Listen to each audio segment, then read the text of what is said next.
এই দেখো just eraser দিয়ে মুছে ফেলবে। এই দেখো আমি কিন্তু পুরো ইরেজারের মতো করে এটাকে ক্লিন করে ফেলতেছি।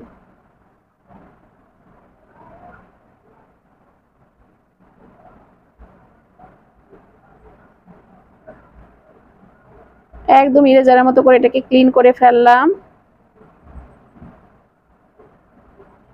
এই দেখতে পাচ্ছ, এভাবে করতে করতে দেখবা এটা একদম ক্লিন হয়ে যাবে। এই যে ক্লিন করে ফেললাম। এখন এই পাশে আর কোনো প্রকার আমার আইলাইনারটা পুরাই সে আগের মতো করে একদম সে মনে হচ্ছে যে এখানে কোনো প্রকার কোনো কিছুই হয় নাই।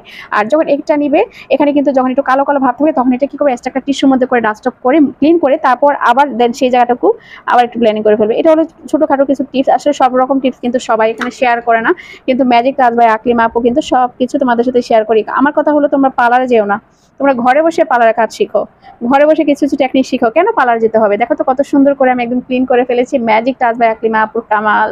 তো ভিডিওটি ভালো লাগলে প্লিজ একটা লাইক, একটা ফলো, সাথে পাশে দেখবে। আল্লাহ হাফেজ।